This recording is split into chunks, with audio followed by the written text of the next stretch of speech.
Hello, everyone, and welcome. My name's Mel. I'm a somatic experiencing practitioner, a relationship coach, and I work with the queer and questioning and those who love them who are exploring consensual non monogamy. And I am here with my wonderful colleague, Megan. Do you want to introduce yourself? Yes, thank you. Hello, I am Megan Veaudry. I am a relationship coach based in Vancouver, BC. And yes, I am. Mel and I are co-facilitating a monthly community discussion group in Vancouver, and we are here to do a little recap on that discussion group. Do you want to share more about that, Mel? Yeah, first of all, I love that we've kind of inherited this Poly 101 discussion group. We're not the creators of that model, but it's been so lovely to see the community coming together for, 6 months now. I think this was Yeah, like number 6 or 7. I I'm think so. losing track, which is a good sign. And and every single time there's such a rich conversation. And I think my favorite moments are seeing where people are putting the puzzle pieces together in a way that they haven't. Yeah. And that always is like, this is worth it. And it's not us doing that, we're just holding the space. It's the collective wisdom. So on that note, our collective topic was polycules, anarcules, and more, and looking at relational networks that we experience in polyamory and relationship anarchy and other forms of expansive relating. And this was your topic pick. Yes, this was my topic pick. Yeah, and this is a topic that I am so passionate about because I, for many, many years, have been part of like a subculture, community would be a strong word, but like a subculture scene where non monogamy is almost the norm.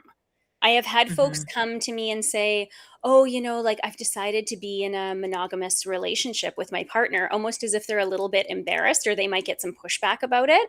And that's not Yeah. just that the experience of having a friend approach me in that way is not isolated to me as a relationship coach. That is an experience that folks in this scene have because of the normalization around non-monogamy. And so because of that, these relationship networks are vast and go Mhm. really deep.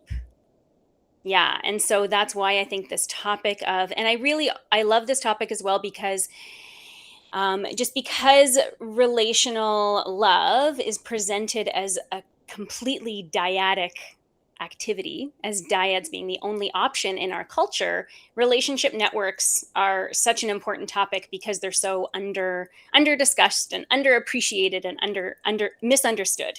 So yeah, that was kind of the inspiration for this topic, I guess. I 100% agree. And I love that you threw in the word anarcules into the topic heading, because this is a word that I define in my book, Radical Relating, which I have right next to me for those watching the video. Yes. And the idea of an anarchule is that relational network that isn't limited to the romantic partnerships that you have. And this is something that I've observed when people have been very, I think, heavily invested in their non monogamy and their polyamory. Mm, Maybe they have a polycule, but are they replicating that mononormative behavior of abandoning their friendships because they're now in all these romantic relationships? And there's a logistical piece to that where it takes a lot of time and energy to date lots of people, and so we may feel like we have not as much left over for the people we aren't dating, and I don't think that's a good thing. And for me as a relationship anarchist, I was like, the people who are deepest and closest to me are not necessarily my partners. mhm. And I don't want to hold an expectation of that depth and closeness with all the people that I date, that Mhm. I'm gonna be in a polycule with everyone. Yeah. Because I've had that experience of being way too enmeshed in a polycule that I didn't actually wanna be part of, and beyond the person I was dating. Yeah. And so this idea of an anarchule, an anarchist molecule of Mhm. connections came up. Mhm. So I thought I would throw in that definition, for anyone listening who's not heard the word before. Yes, I'm very glad you did. It's such a powerful concept, and so I'm really, really glad that you're defining it in your book and bringing it to the world. And I'm really thinking about the depth of relationships that have flowed through my life, and Mhm. how, knowing people, and I'm thinking of a few people, that have been really significant characters in my life over the years, that were at one point lovers or partners, but then shifted into some other kind of role in my life, and that I still maintain like very close relationships with to this day. And consider, and I'm sure I imagine that you have a similar experience, Mel, of considering these people like just very foundational characters in your life. Yeah. Absolutely. I mean, I have partners from very early on in my non-monogamy journey, partners who maybe we only dated for a couple of months, but there was a strong friendship. They introduced me to their network of people. I found some of my best friends through that network.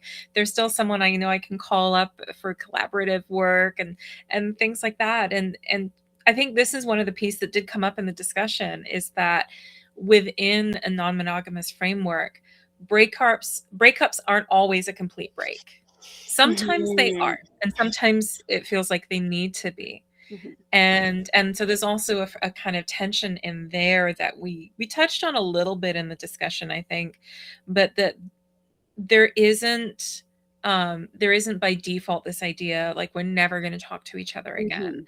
Mhm. Mhm. There's more of a sense of let's reconfigure how can we love each other in good ways? And Mhm. that's actually one of the pieces I wish we could have talked more about. Mhm. Um, but I want to start off with like some of the pieces early on in the conversation.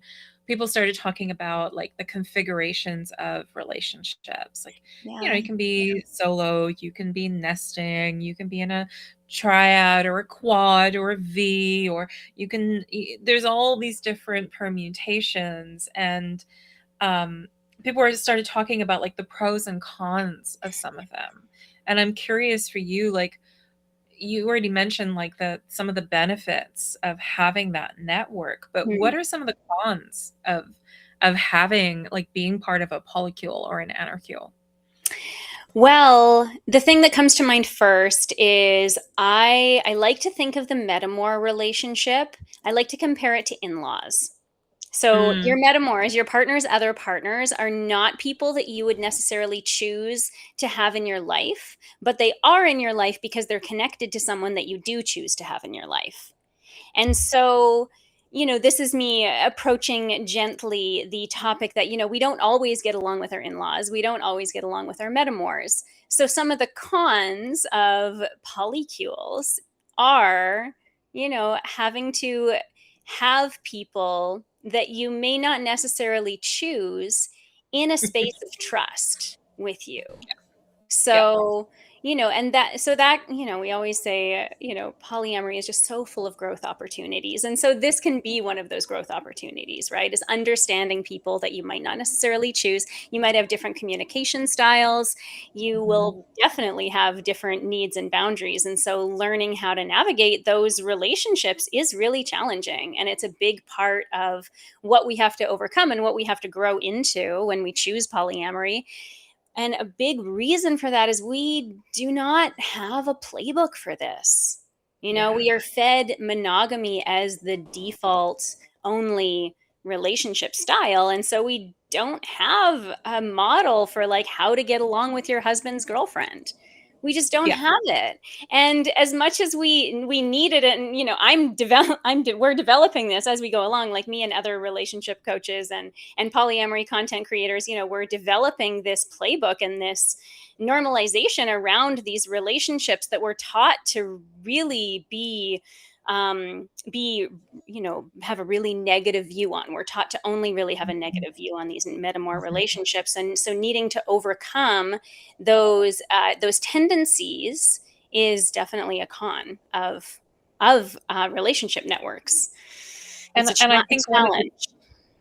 I think one of the challenges that adds into that is when that polycule becomes a bit of an echo chamber. Hmm. Right, Yeah. and I've seen this happen in poly spaces. I've been through this experience too of Mm. the friends that you have as your like polyamorous confidants Mhm. in a non-monogamous space end up somehow entangled in your relational network, and suddenly it doesn't feel appropriate to go to them to say, Mhm. hey, I'm having some problems, can we talk this through, can you help me like figure this out? Mhm. um and there's also sometimes I've seen some polycules become a little bit of like an echo chamber. Mhm. Like, this is our way of doing polyamory, so you have Mhm. to conform to our way Mhm. of doing Mhm. polyamory. Mhm. And Mhm. that is Mhm. not a Mhm. good time Mhm. Mhm. because there is no one true way to do polyamory.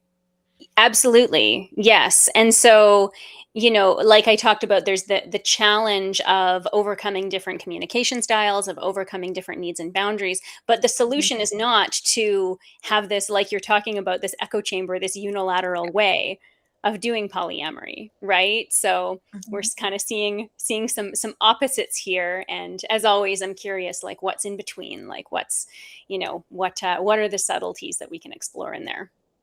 Yeah, Yeah. yeah.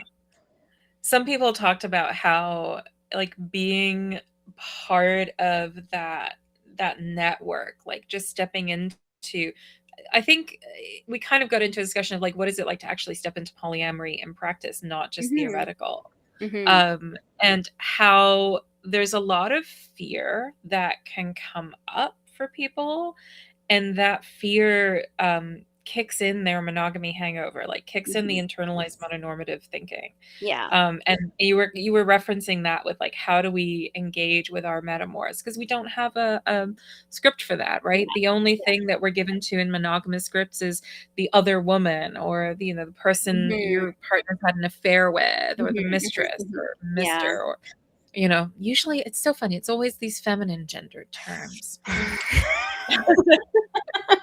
I wonder why. Right, that we could go down some rabbit holes there. Oh, Um that's another topic for another discussion. But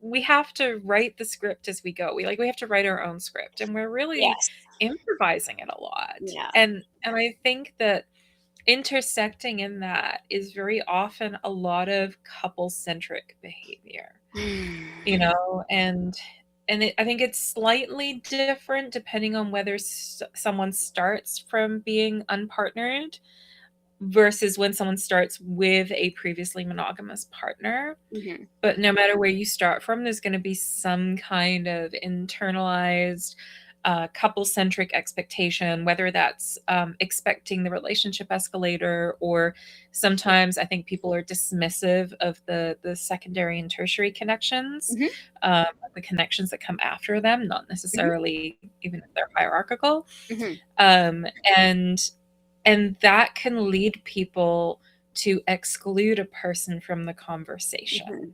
Yeah. Yeah. And it's I mean, I've said this, I know we've talked about this before. Every single time I see drama erupt in a polycule, it is because someone should have been included in a conversation and they Mhm. weren't. Yes. And usually that exclusion of a person has happened because we're so used to having these like one-on-one conversations. We forget that what we're talking about is going to include more people. Yes. And it's scary because we don't have a lot of practice of having emotionally charged conversations with multiple people. Yes. Thank you so much for pointing that out. That is very true. We don't have a lot of practice with including more people in conversations that are emotionally challenging. Yeah. And I even in some polyamorous spaces, I see this idea that when trouble comes, when we need to have emotionally charged conversations, we should be retracting back to, Yes. in the case of partner polyamory, like that original couple, right? Which I often don't think is the solution, because then, as you said, we're leaving someone out of the conversation, right? Yeah. So I think really questioning that underlying idea of the dyad being the most stable configuration. Yeah. Yeah. Yeah. And I think that ties into the experience of attachment, Mhm. and I tried not to talk too much about this at the discussion because I could probably talk for hours and hours. So please feel free to interrupt me. that, the the studies that gave us attachment theory as we know it today were done around the same time that we Mm. had all this propaganda around the nuclear family. And we had this huge push from governments and institutions to get women out of the workplace and back into the home, and let's get everyone their own appliances because we have all these factories that we're making ammunitions that we now need to repurpose for other Mhm, industry, mhm, and so on and so forth. And we mhm, end up in these very siloed nuclear family units. But that's not how we grew up, right? Attachment theory, everybody talks about it from this couple centric perspective. mhm, We didn't evolve that way. We evolved in villages, we evolved in groups, in mhm, extended family, with kinship networks. mhm, And and so there's always, to me, there's always that potential. It's not mhm, necessarily a guarantee, mhm. but it's that potential for polyamory to be a way that we get to, I think, heal these big attachment wounds that we're now Mm, multiple generations deep in. mhm. Yeah, absolutely. This is also something that I can talk for hours about. But yes, but I'm so glad that you brought that up about attachment theory. That's something that's very much been on my mind lately, is how this this dyadic look, dyad based look at attachment Mhm. does set us up for um, examining attachment from a dyad perspective, right? And so, when we are exploring polyamory, there is a lot of new ground to be explored. And it's inherently fragile, I Mhm, think, that dyad, and we see that happen when, like you were describing, when there's friction and people pull back mhm, what they consider to be the pre-existing couple or the mhm, primary couple, or mhm, whatever that might look like, um, because they're wanting to reinforce. mhm. And I always go back to, like, in, I think it's in Bowen family systems, they talk about 3 is the most stable configuration, Okay. right? Yeah. There because in 3, you get to do a little bit of healthy triangulation. Yeah. And I think in polycule networks, we do have both healthy and unhealthy triangulation going on. Yes. There's the healthy triangulation of, like, hey, our mutual partner's birthday is coming up. Let's do Mhm, something special, or mhm, whatever that is. mhm, mhm, And mhm, then there's the unhealthy triangulation of, like, oh my God, you're my enemy. I'm jealous. Da da da da da. mhm, mhm, mhm, Um, mhm. and I think that and we got to talk a little bit on the triangulation piece during the discussion. I'm curious, what do you think helps folks with the like being able to focus on being like there in the healthy way, and like showing up as a good member of a polycule, basically? Oh, like healthy triangulation, like you're talking to, and not just triangulation, but showing up as a healthy member of a polycule. Yeah. Yeah, I mean, like what people have to cultivate definitely depends on what they come with, right? So if folks Mhm. come with a more anxious attachment style, they have to cultivate very different things than folks who come with an avoidant attachment style. So, but speaking to it generally, I mean, I always go back to the self, like knowing yourself, really tuning into what your emotions are, what needs are under those emotions, and then how you can communicate and share those in a way that's likely to be received. So I hear all the time from clients, they say, it was like we thought we had such a good conversation. We went away from a conversation feeling like we had a shared understanding. But then afterwards, what happened showed that we really didn't understand each other at all. So, learning how to both come to conversations, like I call them relationship optimization conversations sometimes, but coming to these conversations when you're talking about how, like, what agreements you're going to have, how, like, what you can expect from each other, how you're Mhm. going to go about engaging in your relationship now that it's shifting or changing in some way because of polyamory. How, like, coming to that conversation with courage and then with some preparation so that you know what you need. so that when you are actually in the conversation, you can share that. And then, yeah, and then really not being afraid to get granular. I think that that's oftentimes where people kind of go off track, is not having enough courage to mention all of like this, like getting, okay, so what does that mean exactly? You know, Yeah. what does that really mean? Like, what are you hoping to get out of that? What do you hope to achieve with asking me Mhm. that? You know, and not being afraid to go in deeper layers. And I think Mhm. so those are all things that I think really go a long way towards showing up as, yeah, as a healthy polycule member. And then also making sure to resource yourself with relationships outside. Like we have mentioned this already, but in this context particularly, I don't think that you can show up as a, you know, if you are a person who, you know, especially if you're a person who tends to need external processing, to want to talk about what's happening for you so that you can understand yourself better, you really need to resource yourself with people outside of your relational system. So Yes, you need you your besties, you need your, you know, whoever you talk to, your, you know, your family members, whoever that is, like whoever you talk to, you really need to be connected to people outside of your relational system. And they cannot be robots. Do not talk to ChatGPT about your relationships. It will don't even not get me help you. started. It will not help you have better relationships. I promise. The Yeah, AIs do not have nervous systems. They cannot give you advice. no, no, I've seen it go so wrong so many times. Mhm. Yeah, so I think that like those are a few things. I could go on, but really just I want to come back to knowing yourself and knowing that you matter. You know, knowing that you matter and also the other people matter. You know, if you start to get into a struggle and a fight for who matters more, it's a game that nobody wins, you know, and it's about sharing responsibility and sharing care and really seeing things as a system instead of coming at things um, from an individualistic perspective. I love how you just put that, and you know, the framework that I've been playing with recently as I've been rewriting my monogamy detox course Mm, is, you know, we have the imposed colonial patriarchal mononormative narrative that gives us that very much like you are supposed to do X, Y, and Z. And in mhm, that, we don't really get a whole lot of agency. yeah. And and as we pull ourselves out of that, we have to find ourselves. We have to get more connected to our self-connect relationship. Mhm, Um, Jessica Fern calls it self-secure attachment.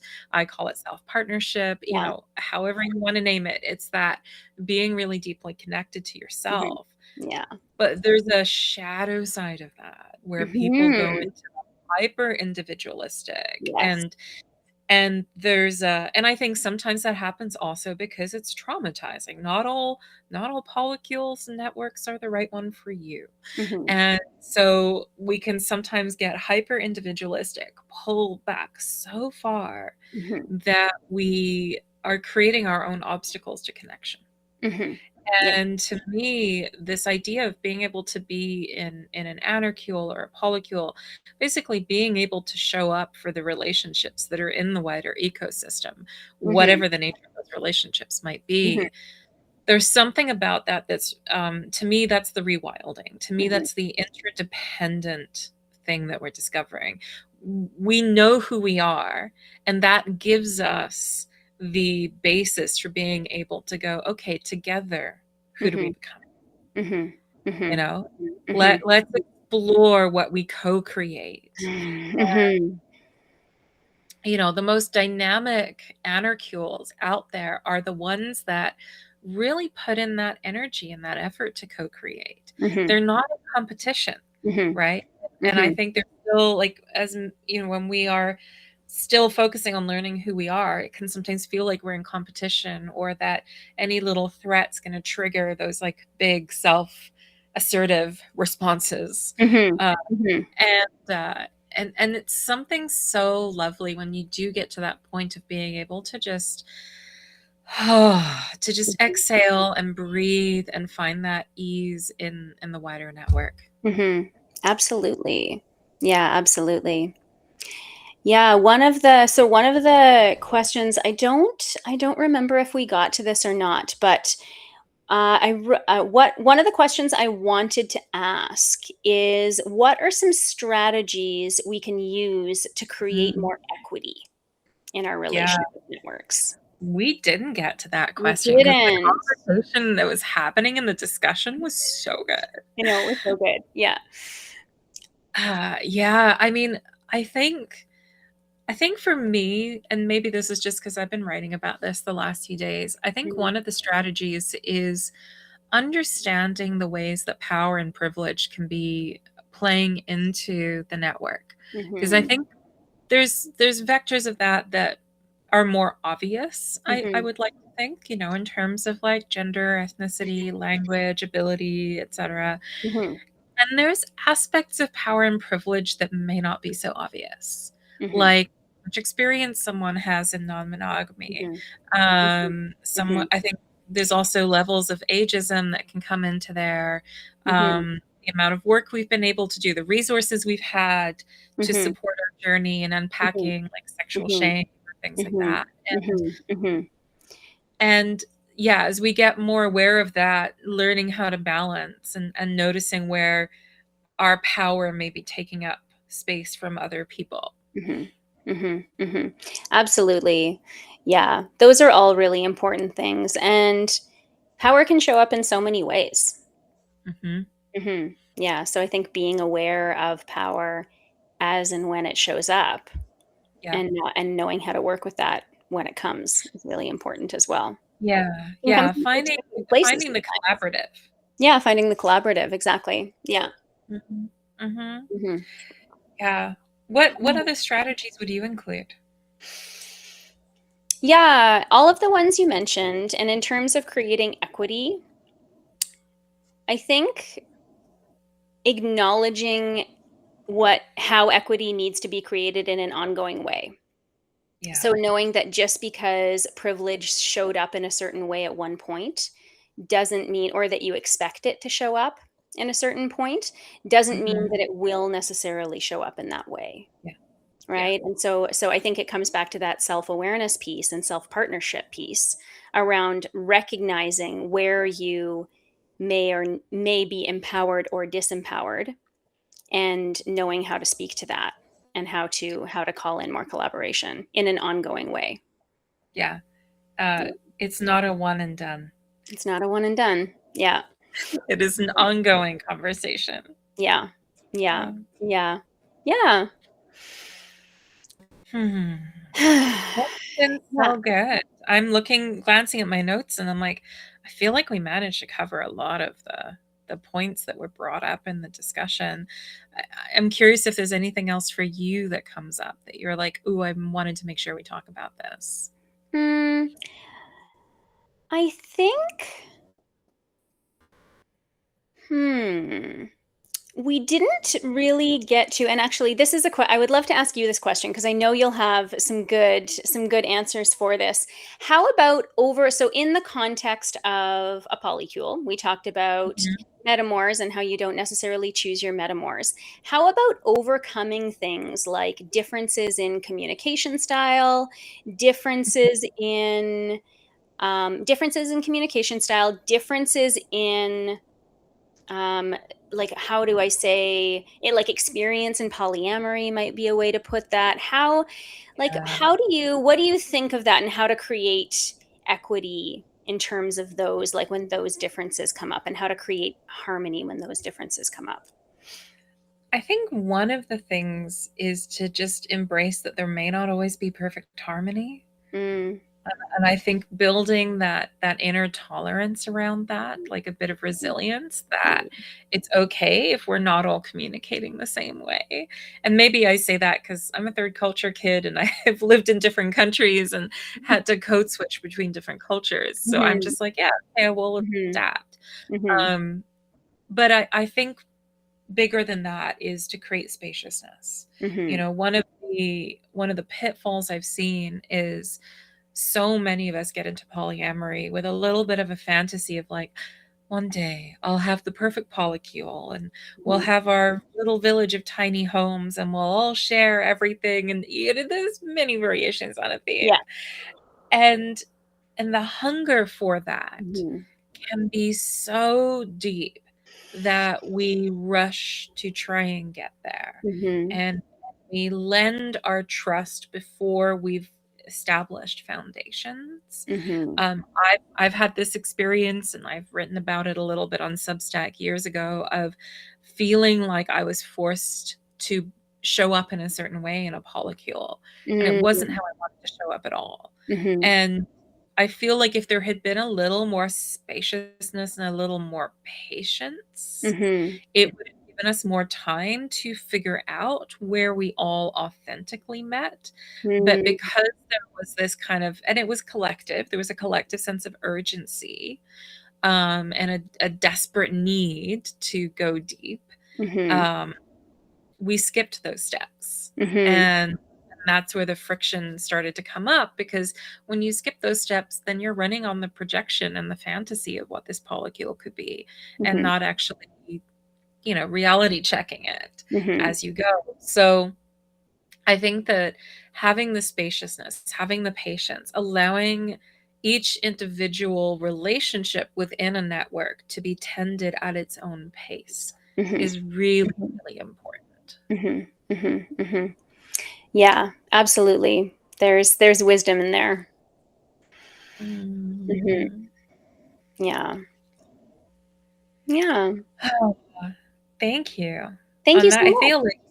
I feel like this is a good spot for us to wrap up today. How do you feel? Yeah, I think so. Yeah, I feel like that both I feel like we were able to speak about how meaningful the in-person discussion group was, but I'm also appreciating that we got to go a little bit further and explore some of the questions we didn't have time to get to. So, yeah, Definitely. that's I think Yeah. great. Yeah. Yeah, and just to let folks know, the discussion groups are, they are really special and they're really meaningful. It's so wonderful to get together in a room with other humans and get to have these live discussions, these really deep, interesting conversations that we likely wouldn't make time for or make space for or have the courage for if they weren't in this facilitated space. So, Well, yeah, I really, really encourage folks if you're at all curious to come out. And they're also very casual, folks from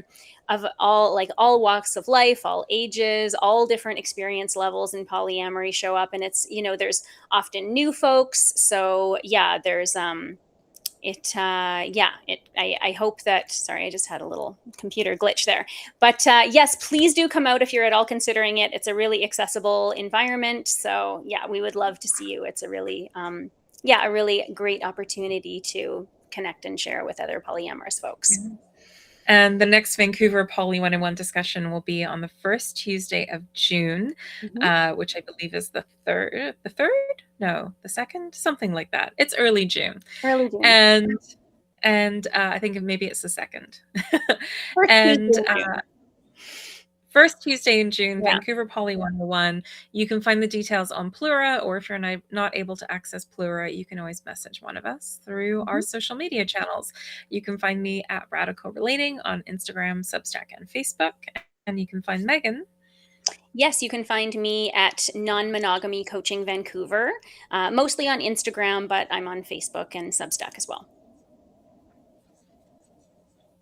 Awesome. Yeah. Thank you so much, everybody who joined us live. And thanks for listening Yeah. if you're catching the recording. Yes, and have a wonderful day, everyone.